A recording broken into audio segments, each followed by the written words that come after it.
This is not your typical tourist stop. For centuries, this arid desert land belonged to the Tikaboo Indians. According to their ancient legends, it was sacred ground, home to the sky gods, the Thunderbirds. These days, the Thunderbirds have wings of steel and titanium skins. Their home, a high-tech military test site. Test site so super secret, people travel from all around the world hoping they may pierce even one of its mysteries.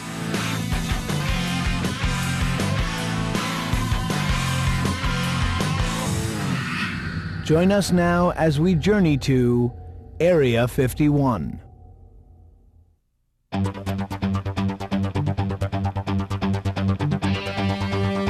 The megawatt glamour of Las Vegas entices millions every year. But for many visitors, Vegas is only a stopover along the way to their final destination. Some determined tourists drive 150 miles northwest to a place that has no gambling, no fantastic floor shows. But this unusual travel destination offers something even Las Vegas doesn't have: an incredible mystery. Fantastic claims of alien spaceships that draw tourists here year-round. It's the intrigue that brings me out here.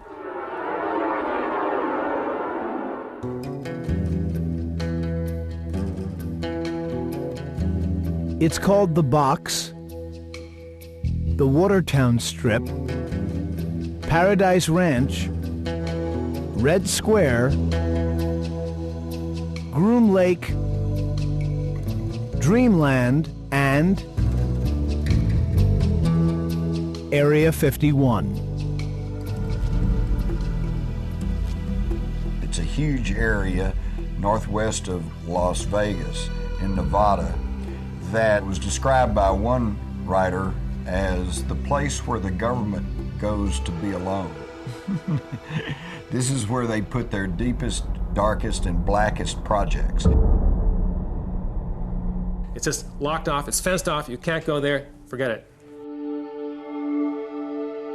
Hardly the ideal tourist attraction, Area 51 is freezing cold in winter and blazing hot in summer.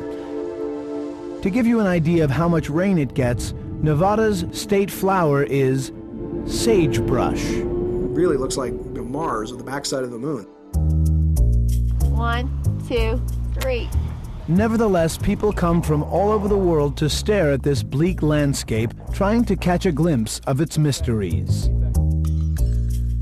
This place has such a great reputation, being, you know, all that UFO stuff and aliens and all military, secret military operations and all that. So it's just interesting. I wanted to see that. Don't expect a welcome wagon. Top secret Area 51 is part of an enormous military complex, a region the size of Connecticut. It includes Nellis Air Force Base and the nuclear test site where the U.S. detonated A-bombs in the 50s.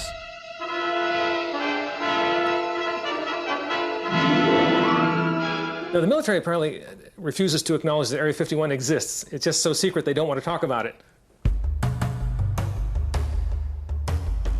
Dr. Tom McDonough is a senior scientist of the Skeptic Society and coordinator of SETI, the search for extraterrestrial intelligence at the Planetary Society, the international organization founded by astronomer Carl Sagan. Even McDonough can't get much official information on Area 51. All that the government will admit publicly is that there's an area where civilians are not allowed to go. Area 51 is the largest restricted area in the country. No unauthorized entry by land or air. Trespassers can be fined, even imprisoned.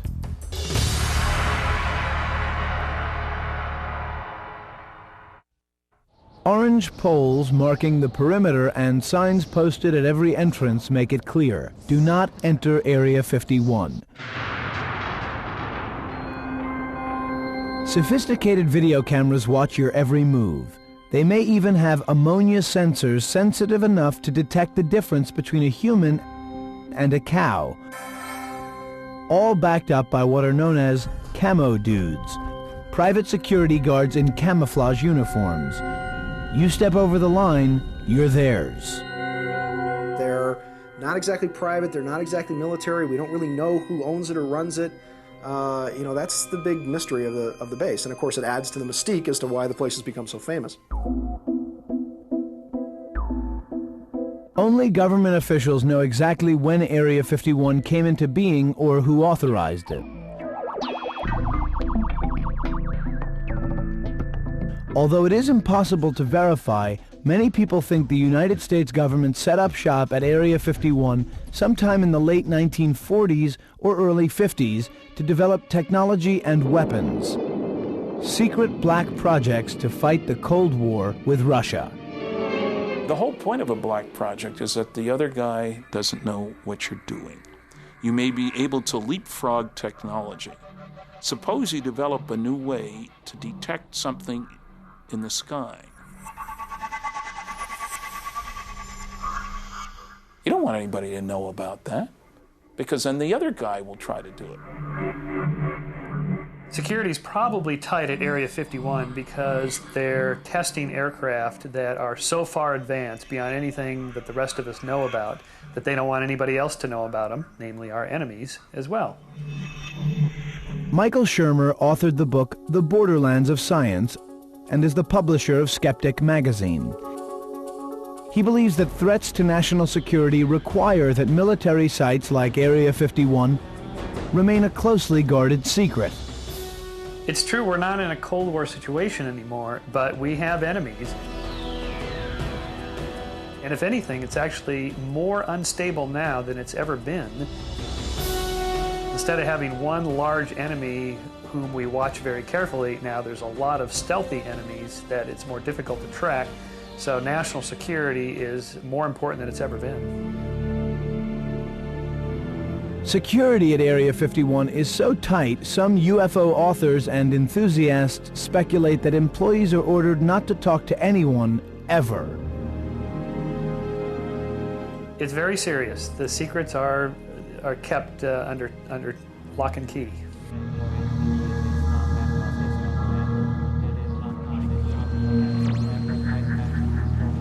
The general cloak of secrecy successfully kept Area 51 off the public radar for decades. No one but desert rats paid much attention to it. Then, in late 1989, people started coming to Area 51 by the busload because of an incredible story that drew heated criticism as soon as it became public. The story was told by this man, Bob Lazar. He claimed he was a physicist, had worked inside Area 51, and that he saw 9 spaceships of varying sizes, crafts he claims were clearly alien in origin. Absolutely alien craft, there's no question about it. Stories about Area 51 and possible alien technology there had been floating around for as long as I had lived in Las Vegas. But there had never been any thorough investigation, primarily because no one who had inside knowledge of the program had ever been willing to talk about it publicly, until Bob Lazar. It was a very sleek, thin-looking, flying saucer-shaped craft. Kind of hard to describe without drawing it, but kind of a typical flying saucer shape. Lazar also alleges he saw one of the saucers in flight. It made a slight hissing sound, a slight blue glow from the bottom, probably due to the extreme voltage that's present on the craft. After a short time, that disappeared as it rose, and it lifted off and just gently glided and later sat down. It was very uneventful, but almost totally silent. One night, Lazar claims he took a few friends out to the Area 51 perimeter to watch secret test flights of the spacecrafts, violating his security oath. His friends that night have never surfaced, and the story cannot be verified, but Lazar says they were caught. After that, he says he had no choice but to go public. And my immediate reaction was, why would he be allowed to talk so freely, so publicly, about a facility that doesn't exist, and then let alone about captured alien technology? And I think the reason he was willing to talk to me, at least what he told me in the beginning, was he was trying to save his hide. He figured by going public that they wouldn't dare do something to him. Skeptics note that the federal government never prosecuted Lazar, something they presumably would have done if he had violated the security oath he allegedly signed in order to work at Area 51.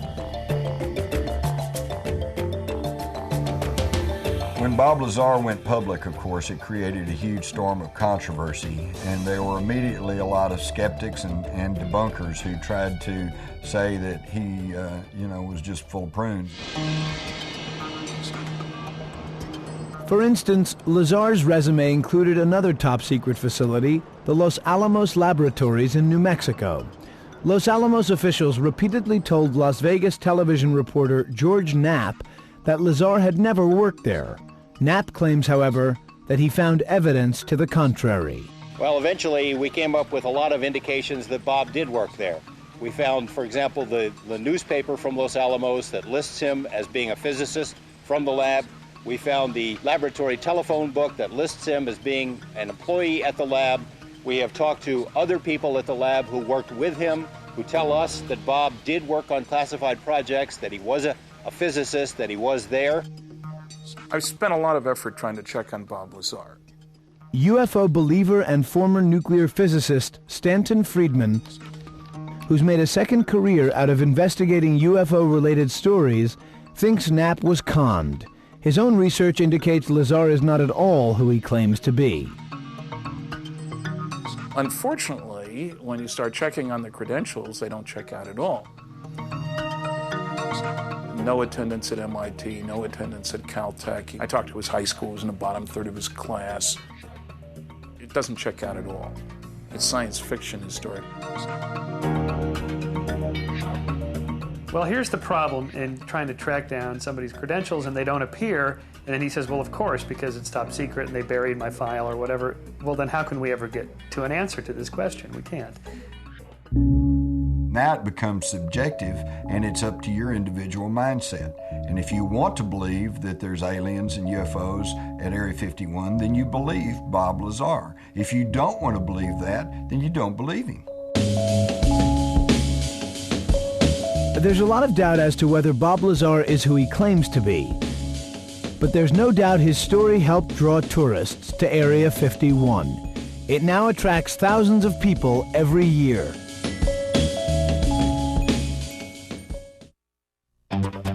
Before 1989, the top-secret military test site known as Area 51 attracted little more than avid aviation buffs and buzzards. But then Bob Lazar's sensational claims of UFOs brought international attention to the place. Area 51 was suddenly UFO Central. Sean Morton, a UFO enthusiast, writer, and entrepreneur, organized busloads of people for campouts at a place called Freedom Ridge.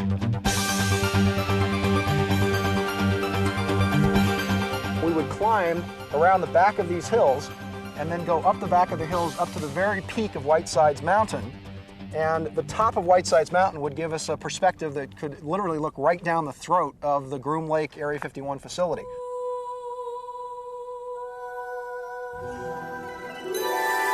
From there, they could see the landing strips on Groom Lake's dry bed, and, they claim, witness many bizarre sights. You could actually go out and see discs that were actually doing incredible maneuvers, that were skipping across the sky, that were disappearing and reappearing within the blink of an eye.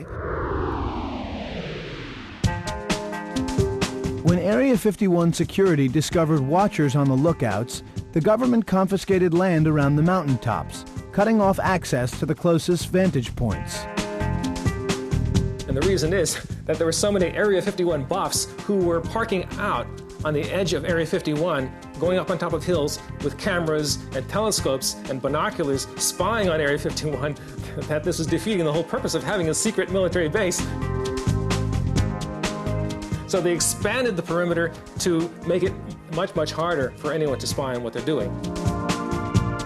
It's funny, the best pictures you can buy now are ones taken from a Soviet satellite.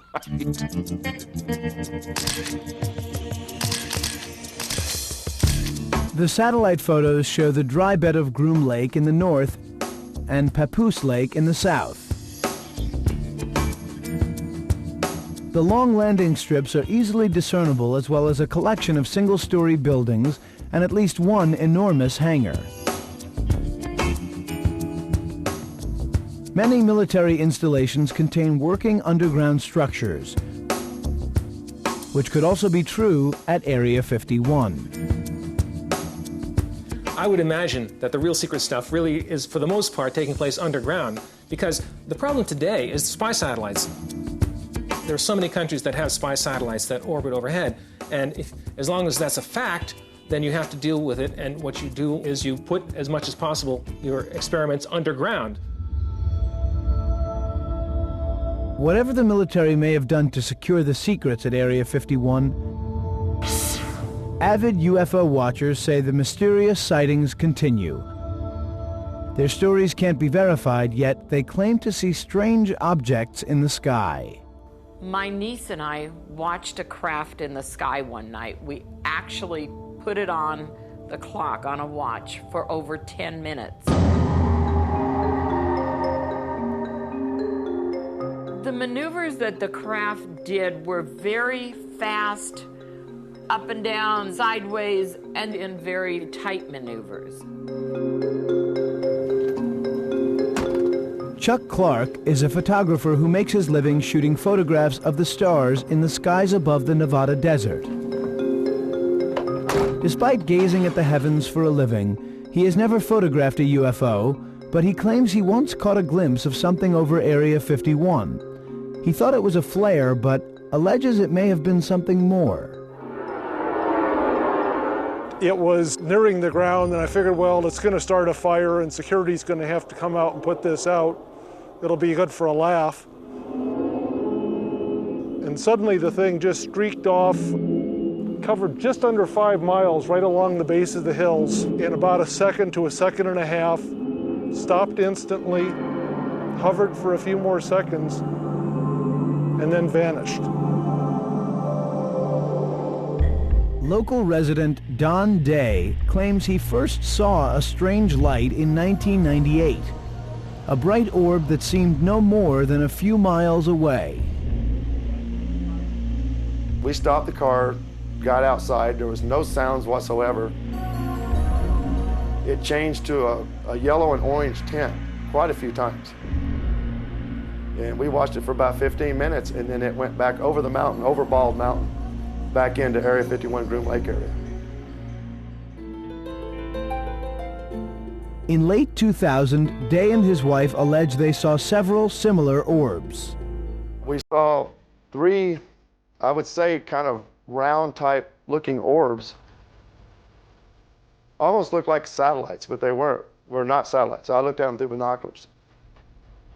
They were changing colors from blue to red to orange, white.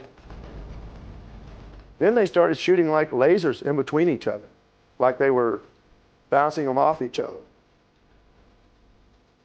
We watched this for over an hour and a half.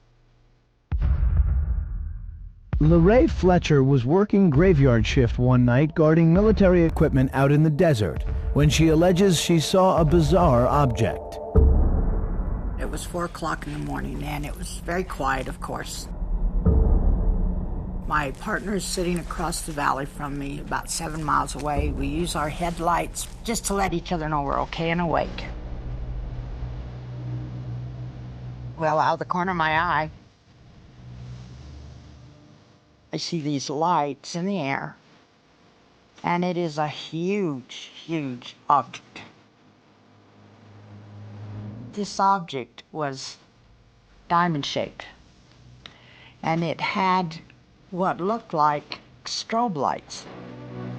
And of course I'm watching it and don't know what it is, and still don't know.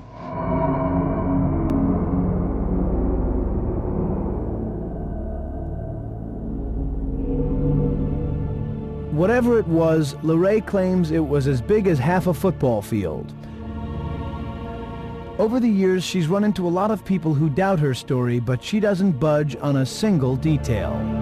I just tell them, seeing is believing. You believe what you want to. I know what I've seen.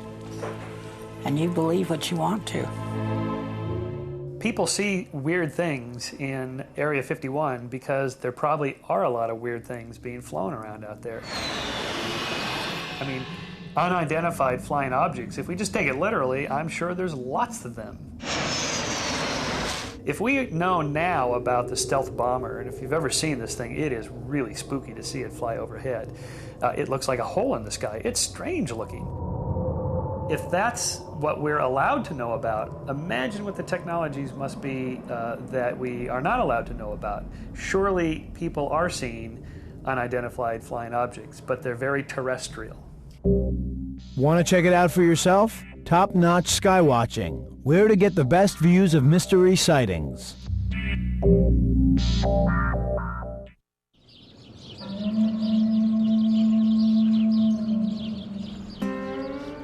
There is a lot of nothing out here in Area 51 country, but there is also a little bit of down-home America.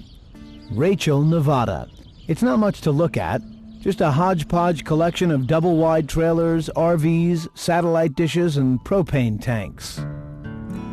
It's got one gas station, one restaurant, and one motel, but it's also got one big draw. It's the town closest to Area 51, the only place west of Las Vegas where you can eat, sleep, get gas, and buy little alien souvenirs. An alien driver's license, what do you think? Well, we've got alien, some kind of hat, kettle like that. And we've got the Area 51 cap. And a stack full of t-shirts for every kid in the neighborhood. Everybody say abduction. Abduction. Yeah. Some might call Rachel, Nevada a textbook example of the middle of nowhere, but local residents don't agree. No, we don't say the middle of nowhere. We say the middle of everywhere. That nowhere doesn't get it. In 1965, Faye Day and her husband were the first to move here, back before there was a town. Now the tiny community boasts a population of about 100. We do have some that work at Area 51, but they don't tell us what they do. Like most of the residents, Faye takes their proximity to the most top-secret base in the country very much for granted. We see a lot of interesting sights here. Whether or not they're UFOs, I don't know. But they're interesting to watch. There are, however, a few clues that this is no ordinary town. How many main streets feature a radiation monitoring station? This equipment measures the radiation that is in our valley that people are afraid might drift over from the test site. We had a practice run, 3 or 4 years ago, in case they did find it above normal. And a fella came in the store and asked me how long it would take me to get out of town. And I said, let me get my cat and my husband and I'll be gone. I won't have to be told but once. But that has never happened. We've never had to leave. Faye and her family run the Quick Pick, the closest thing to a grocery store for miles. But this is no ordinary mini-mart. No, we aren't just any mini-mart.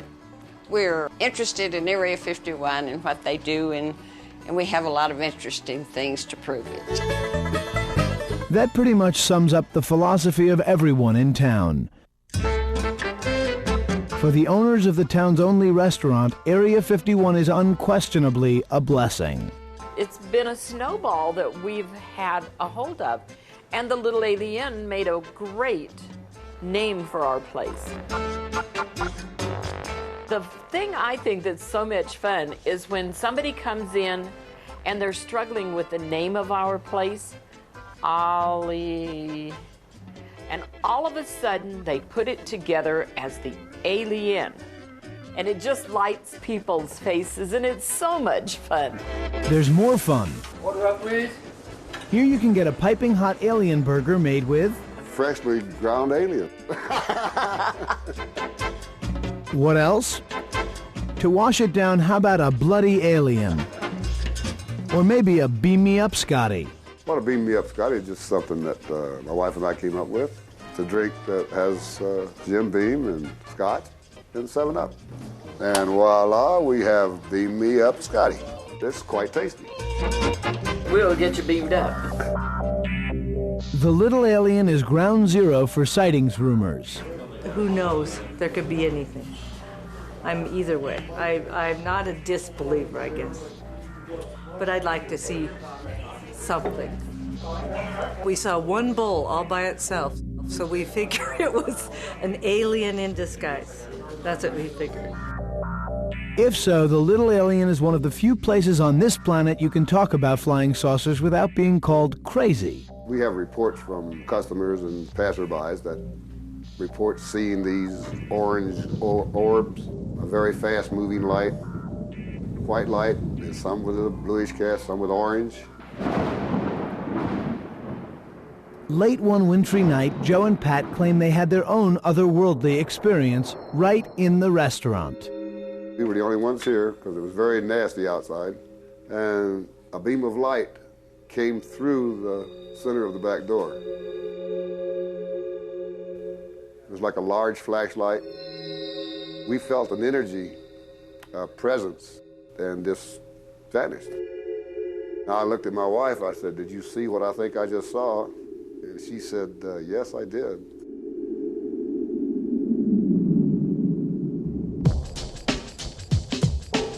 Another must-see in Rachel, Nevada is the Area 51 Research Center just down the road from the alien. There's a lot of rumors. We try to tell people what people think is going on out here and then show them what is actually fact. Like Rachel itself, the research center is modest and unpretentious. It's mostly a guy in a trailer listening to a police scanner that broadcasts radio chatter from Area 51. Any little tidbit of information may shed some light on what's going on out there.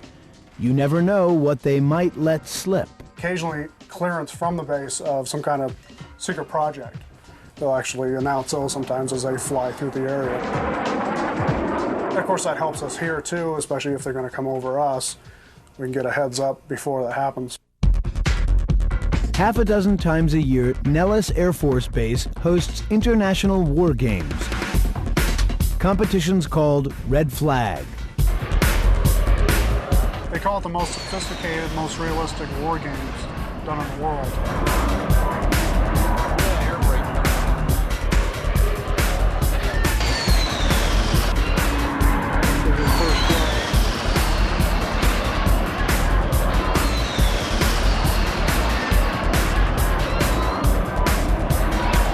Typical day out here, you'll see dogfighting, bombers that go over town. Definitely a lot of military traffic. Not a lot of civilian, it's usually all military. Of course, the American stuff will be the majority. A-10s, F-16s, F-15s. But also, of course, foreign craft, because this is an international war game. You see everything from tornadoes, mirages. Everybody comes out here, French, German, English, Singapore. It's worldwide. So you expect to see just basically any military craft. For the best view of all this, take a ride out to the extraterrestrial highway. Yep, that's the official name. Rachel is the only community on the extraterrestrial highway, and it's been a fun experience for everybody, that not only the people that come here, but for the people that are here on a permanent basis. The best place to go is to either, if you want to be a ways away and be safe, is right off the highway at the 18-mile marker. There is a very famous mailbox. It used to be a black mailbox, which they actually auctioned off on eBay for several $1,000s. And now there's a white mailbox for a rancher that lives in the center of the valley. Yeah, there's been a lot of strange stories connected with the mailbox, a lot of conspiracy rumors that It was actually Area 51's mailbox. It's where the aliens would receive their secret messages, or the military would receive classified documents, which that's crazy anyway, because it's just a mailbox alongside the road. People claim they've seen a lot of peculiar-looking aircraft out here, most recently a large light moving over Tikaboo Valley. And the people seeing it actually saw engines that were fired off from it. So definitely a terrestrial object, something from the base that was being tested. I have watched the skies in this area while I've been out here, and one night I did see some rather interesting lights that were in a shape, and it did light up the whole valley. But looking through my binoculars, as the lights disappeared, you could see the tail lights of planes, and it was some new military lighting technology that they were using. Maybe so, but the question UFO enthusiasts continue to ask is, are all these sightings simply secret military aircraft? We may never know for sure, but there's no proof any of the aircraft took off from somewhere other than Earth. The security at Area 51, the military's secret base in the Nevada desert, is very strict. Employees are under surveillance. Some are taken in and out in buses with blacked-out windows.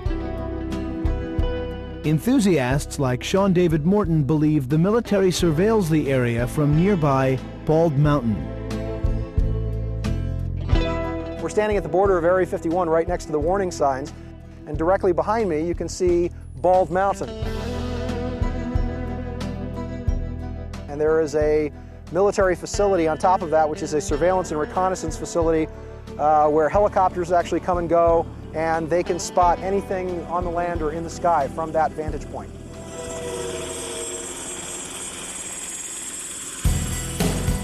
But those who watch are also being watched. They call them groomies, after Groom Lake, or interceptors, as in people who intercept any scrap of information about the doings at Area 51. Groomies or interceptors are a group of people who are interested in the application of air power and technology. And for us, there's not a better place that I know of in the world we can really see these applications firsthand. For some, being a groomie is a hobby. They just like to be in the know about what's going on at Nellis Air Base and Area 51. For others, like Jim Kippen, it's a job. Kippen is a photographer who freelances for various aviation magazines. He cruises Nellis Air Force Base and the perimeter of Area 51 routinely, hoping to get a good shot of the latest super high-tech plane. He goes everywhere with at least one eye on the sky. It's kind of like fishing. I mean, some days you see things and some days you don't, but there's always something else you want to see, so you keep coming back. On any given day, visitors might see the whole history of Area 51 flying by.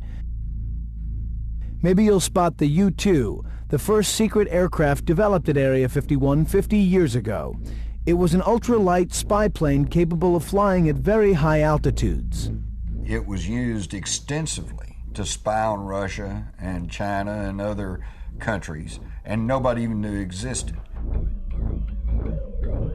I think the public first became aware of the U-2 spy plane when Gary Francis Powers was shot down over Russia in the late 50s. If you don't see the U-2, maybe you'll see one of the other planes developed at Area 51 during the 1960s and 70s. Perhaps the SR-71 Blackbird.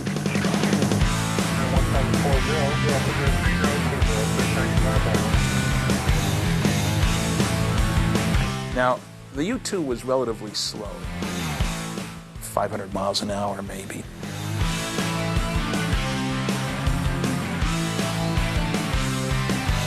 The SR-71 could go Mach 3, Mach 4, and at extraordinary altitudes. They say the U-2 can go maybe 70,000 feet.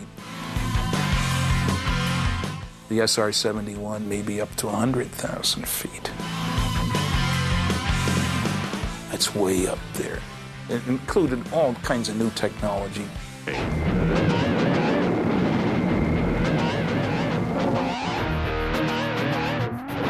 Not long ago, Lockheed used Area 51 to test the F-117 Nighthawk, the stealth strike fighter.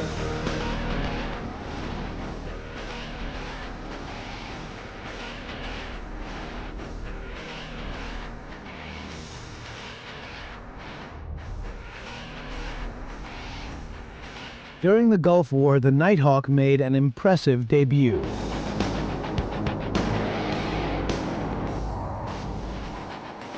That first attack on Baghdad, Iraq, for example, that was led by the F-117 stealth fighter, and they never saw it coming.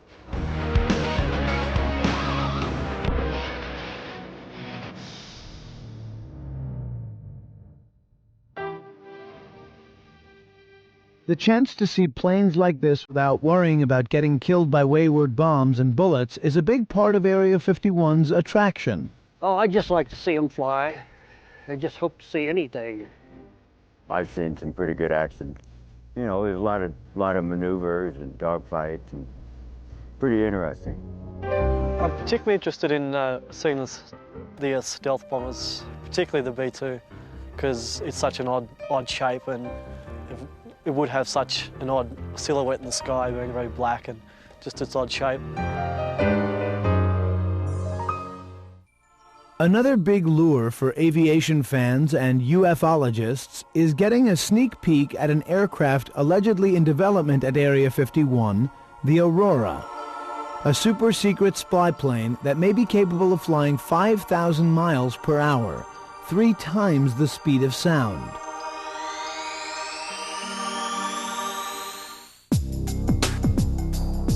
Unmanned aerial vehicles like those used in Afghanistan can't fly as high or as fast as the Aurora, but Area 51 watchers believe they are the latest aircraft to come from the secret base. That's pretty neat stuff, when you can have a vehicle that sits up there and looks down and sends back a signal to the command headquarters. There's nobody on board. It's a very small target. And you're learning what the other guy is doing while he's doing it. That's quite extraordinary.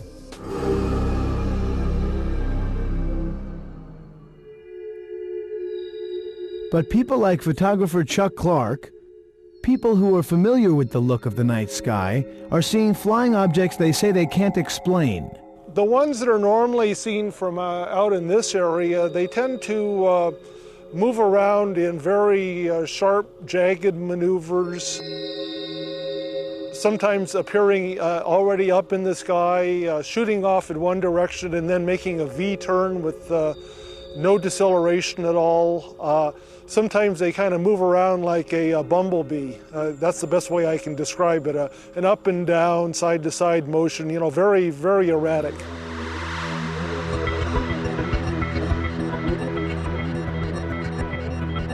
We have nothing, no aircraft, no rocket, nothing can go from a dead stop to, you know, a speed like that and then back to a dead stop in that sort of distance or time frame.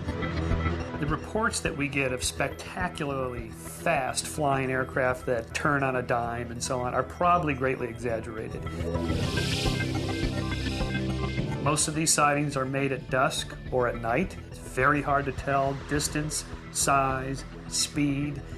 Observers are notoriously biased and subjective. It's very difficult, even if you're a professional observer, to make accurate observations in the dark.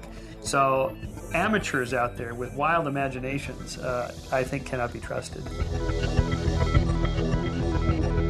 I do know that in laboratories there are strange flying apparatus that's being developed. For example, at Caltech, there's something that looks like a giant dragonfly about this big that moves by flapping its wings, in which engineers have mimicked the way nature works. And so that kind of technology is being developed in laboratory right now.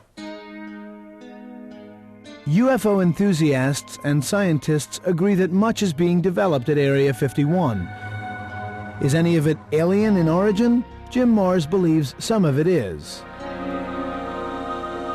I think that a goodly number, perhaps even a majority, of the UFO sightings, particularly in the United States, may indeed be secret test craft.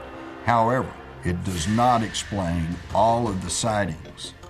And you cannot just throw the baby out with the wash water. You don't say, well, a lot of them come from Area 51 and therefore there's nothing unearthly about this. Simply not the case. Michael Shermer thinks he has the answer, and he thinks the UFO enthusiasts are wrong. Because Area 51 is a top secret government facility, we know almost nothing about what's really going on there. And therefore, the imaginations of the ufologists have run wild and turned this into one of the great legends of the past decade. Everybody agrees that if aliens were visiting Earth, that would be important. There's stories like that. I don't know if any of them are true. It goes into my gray basket. Maybe. Not black, not white. Maybe. And I'm afraid most of what happens at Area 51 is in my gray basket.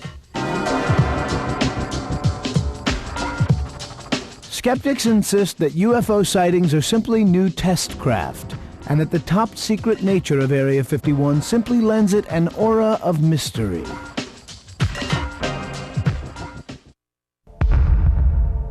The top secret base, dubbed Area 51, has become famous for alleged UFO sightings.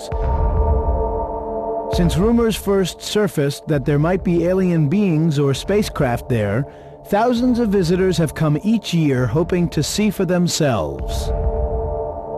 Despite Area 51's notoriety, many other places have had their share of alleged alien encounters too, which is why back in 1951 the federal government set up Project Blue Book.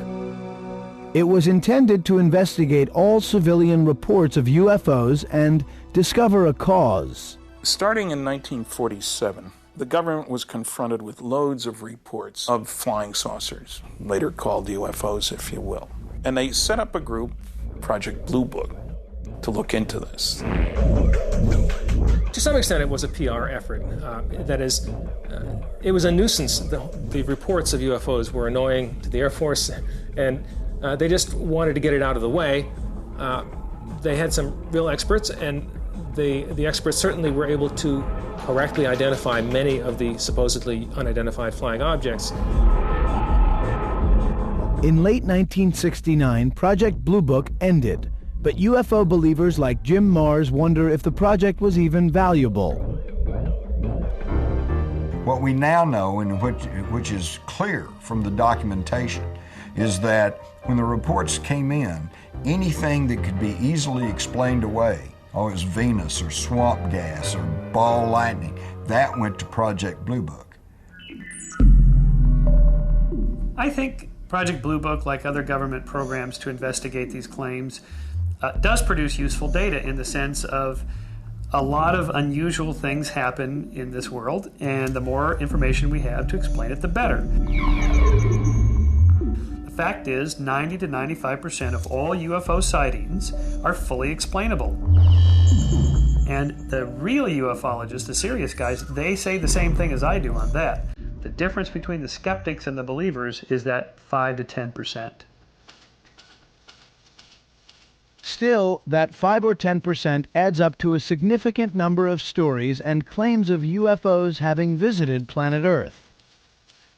There literally have been dozens of crashes and crash retrievals. Robert Dean is a former Army Command Sergeant Major who spent 27 years on active duty until he retired in 1976. Though his claim cannot be verified, he says that during that time he had access to information that convinced him humans have had intimate relationships with several high-technology extraterrestrial civilizations. Recent estimates are that there could be as many as a dozen, if not more. I've heard estimates that run as high as 100 different groups from different places.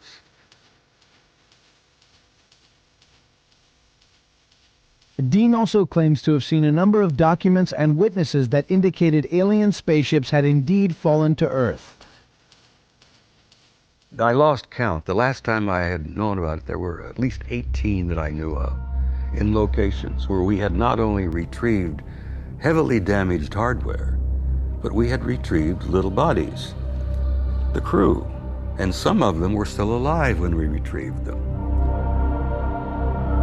I'm sure that a few military people think that we have retrieved alien bodies, but that's the kind of thing that you would expect would arise, the kind of rumor that would arise inevitably in secret military programs where strange things are going on. They may sincerely believe these stories, but I don't know of any case of anyone who actually convincingly had close contact with a supposed alien body who has ever come forth. If the government had discovered alien bodies, they would tell us. They would tell the world. This would be the greatest find in the history of civilization. And people like NASA and the military would, of course, use this to increase their budgets. This would be the greatest boon they've ever had. Regardless, some believers think that the hardware left behind by these high-tech travelers has been successfully reverse engineered at Area 51. The idea that we back-engineered technologies from aliens for spacecraft or jet aircraft or fiber optics or computers is just silly beyond belief. This is the dumbest thing I have ever heard ufologists come up with. You can track all of these technologies all the way back through the 20th century, step by step. All technology historians know exactly how these things were developed. There was no quantum leap at any point when the technology suddenly got better through some mysterious force. If we had this kind of alien technology, NASA wouldn't have to spend billions of dollars and take a year to get a spacecraft from the Earth to Mars. We could do it like that. There is no program to do that, to my knowledge. It's taking us years to get to Jupiter and to Saturn with other spacecraft. We wouldn't need that if we had alien technology. Skeptics remain unconvinced. There are no UFOs or aliens at Area 51. This is strictly a military top-secret base and nothing more. Get over it, take your imaginations, and go home. The only thing that seems certain is that whatever is under wraps at Area 51 is of vital importance to the United States. During his first 2 months in office, President George W. Bush extended the restricted status of Area 51 for national security reasons. Whatever they're doing there, it isn't over yet.